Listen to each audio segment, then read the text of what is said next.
Well, good afternoon, everyone, and a very warm welcome to Sunday at 4 Live from Upper Troston Baptist Church. I'm Pastor Richard Miles, and once again, I want to share something with you from what the Bible says this afternoon.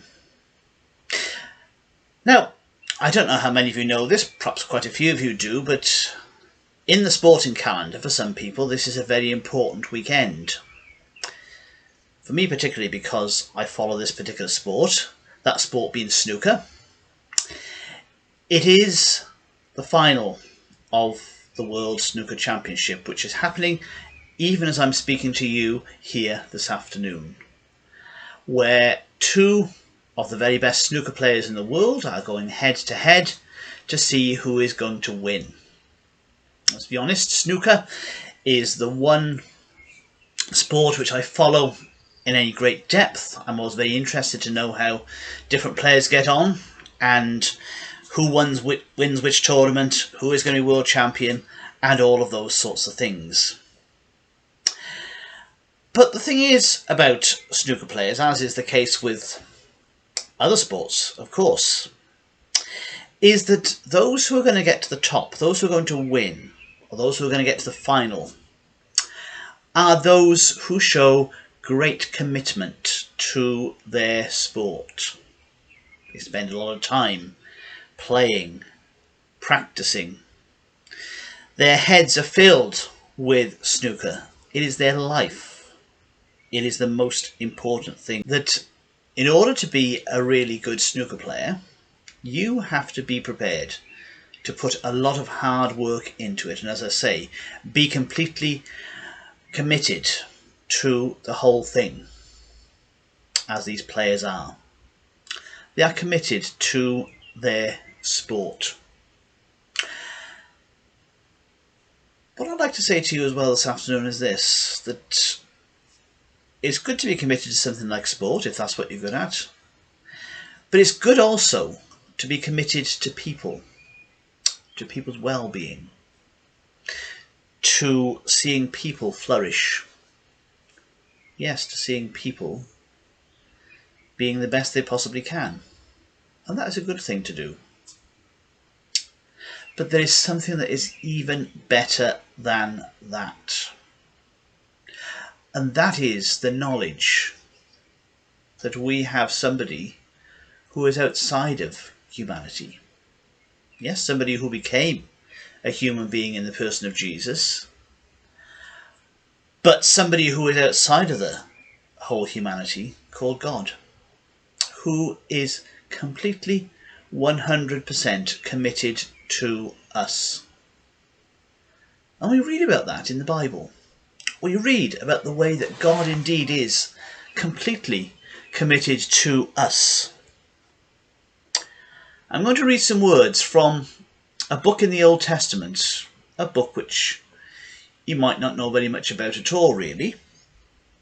It is called the Book of Lamentations, which is a very sad book, because here we have a prophet who is lamenting the fact that his people, the people of Israel, are being taken away into exile, into another country, losing all their freedoms.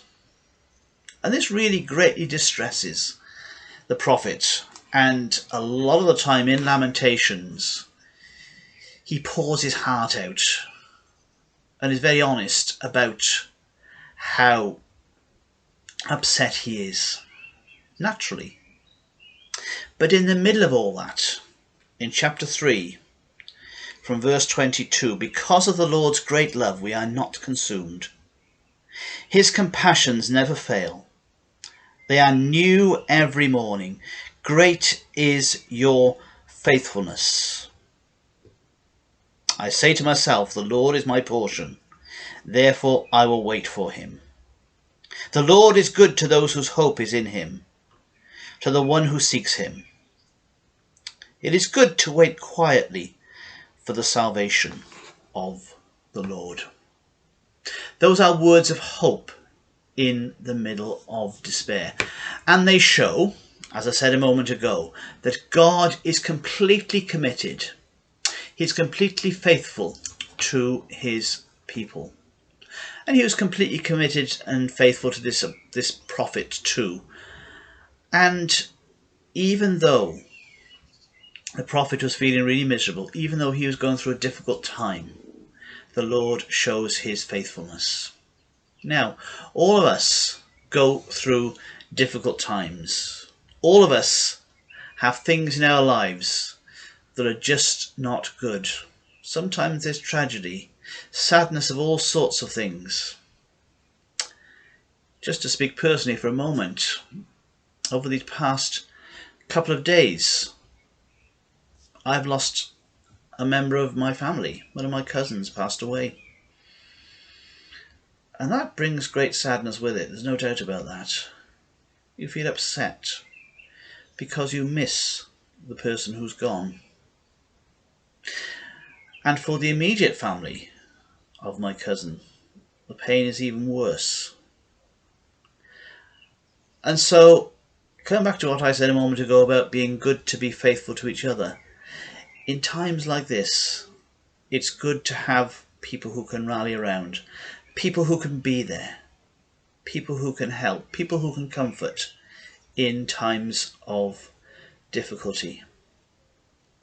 But again, what these verses are saying is that yes, whilst we can have humans who will be there, who will comfort, we can know a God who will be there to comfort, because as this verse tells us, he is faithful. And so when we're going through things that are difficult, we can be certain that the Lord will be there to comfort and to strengthen and to give us all that we need as we go through the difficult situations. And we can be absolutely confident and certain of that. And the reason is that God showed his faithfulness. Yes, he showed his faithfulness to people such as the prophet as he was lamenting. People in their own lives have proved God to be faithful to them. Above all, God has been faithful in Jesus, in sending him into this world. He was promised from many centuries before he came. God promised, God kept his promise. God was faithful to his promise.